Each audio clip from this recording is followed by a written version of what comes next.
अधर्मस्य तदात्मनं हि सृजाम्यहम्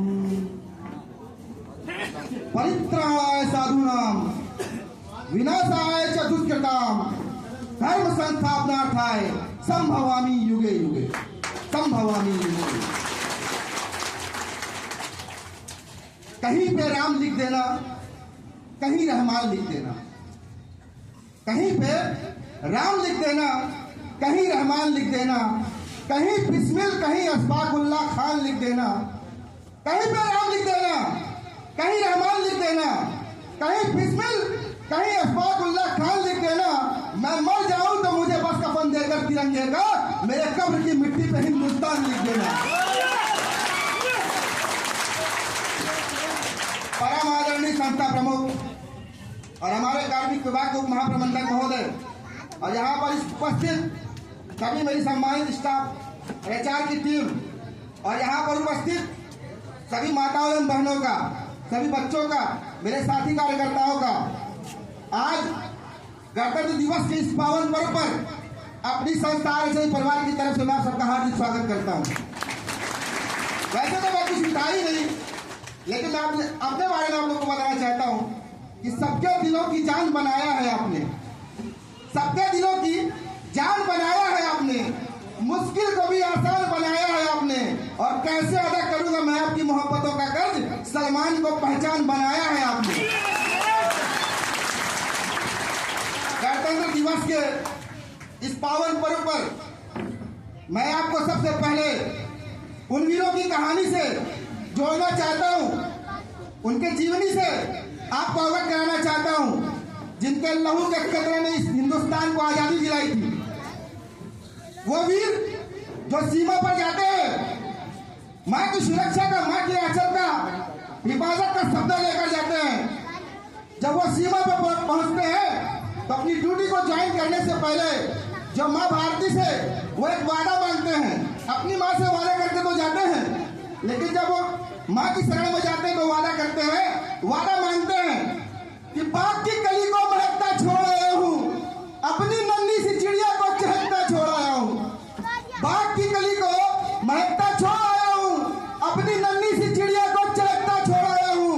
मुझे सीने से लगा लेना है भारत माता, मैं तेरे लिए अपनी मां की बाहों को तरसता छोड़ आया हूं। तब मां भारती कहती है मेरे पुत्रों, मैं तुम्हें अपने आंचल में जगह दूंगी, सीने से लगाऊंगी, लेकिन फिर किसी ने इस देश को गुलाम बनाने की, मेरे आंचल को नीलाम करने की कोशिश की, तब तुम क्या करोगे? तब मेरे देशभक्त, वो वीर, वो जवान जो कहते हैं आन की बात है तो आन भी दे सकते हैं, आन की बात है तो आन भी दे सकते हैं। आन क्या चीज है, हम ये शान भी दे सकते हैं। और हमें कसम है इस तिरंगे की, भारत माता तेरे आंचल की सलामती के लिए हिंदुस्तानी अपनी जान भी दे सकते हैं। अरे अब तेरा आंचल नीलाम नहीं होने वाला, अब तेरा आंचल नीलाम नहीं होने वाला, तमाशा अब सरेआम नहीं होने वाला। और गर्दिश में हुई थी हिंदुस्तानियों से गुलामी, अब मेरा मुल्क भारत किसी का गुलाम नहीं होने वाला। उन्हीं वीरों में से दुनिया जिसे शहीद आजम के नाम से जानती है, आजाद भगत सिंह, जो हमारे देश की आन बान और शान सदियों तक रहेंगे। उनके बारे में मैं बताना चाहता हूं कि वो भगत सिंह जिन्होंने इस संविधान की आजादी की नींव डालते हुए एक सपने को साकार किया था, हमारे दिलों के अंदर आजादी का, संविधान का सपना जगाया था। अरे आजादी का एक दीवाना नाम भगत सिंह लिखता था, आजादी का एक दीवाना नाम भगत सिंह लिखता था। गांव के बाकी सारे बच्चों जैसा ही तो दिखता था, सब गुड्डे गुड़िया खेलते थे, सब गुड्डे गुड़िया खेलते थे। उसको आजादी प्यारी थी, भगत सिंह के दिल में दबी हुई इंकलाब की चिंगारी थी। उसकी आंखों के सामने ही, उसकी आंखों के सामने ही यह जलियांवाला बाग हुआ। काया डायर के आदेशों से जाने कैसा खूनी भाग हुआ। उस दबी हुई चिंगारी ने, जो भगत सिंह के दिल में इंकलाब की चिंगारी दबी हुई थी, उस दबी हुई चिंगारी ने फिर जन्म दिया इस ज्वाला को। क्रांतिकारी बना भगत सिंह त्याग प्रेम की माला को। सांडर सैंडर्स को मारा, बलिदानों की कसम भगत ने खाई थी और किए धमाके संसद में बहरों को गुनगुनाई थी। वो अड़ा रहा था सपने जिसने इंकलाब के देखे थे। वो अड़ा रहा था सपने जिसने इंकलाब के देखे थे। उसकी मुझ के ताव के आगे घुटने अंग्रेजों ने टेके।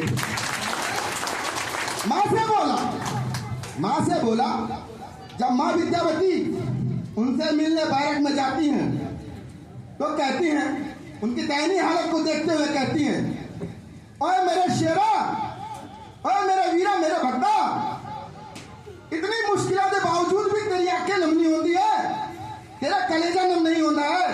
तो भगत सिंह जो अपनी माँ को कहते हैं, आप सुनिएगा, भगत सिंह अपनी माँ को कहते हैं कि बहुत रोते हैं माँ मगर ये दामन नम नहीं होता। बहुत रोते हैं माँ मगर ये दामन नम नहीं होता। इन आंसुओं के बरसने का कोई मौसम नहीं होता और मैं अपने दुश्मनों के बीच भी महफूज रहता हूँ। ऐ माँ तेरी दी हुई दुआओं का असर कभी कम नहीं होता। माँ से बोला बेबे मैं तेरे दूध का कर्ज चुकाऊंगा। माँ से बोला बेबे मैं तेरे दूध का कर्ज चुकाऊंगा। आजादी के दीवानों में नजर तुझे मैं आऊंगा। वो आ रहा था, वो दोषी सिद्ध हो रहे थे। भगत सिंह, सुखदेव, राजगुरु दोषी सिद्ध हो गए थे। वो दोषी सिद्ध हो रहे थे और मौत का पंजा कसता था। जज को देखकर भगत सिंह दीवानों जैसा हंसता था। 23 मार्च का दिन आया।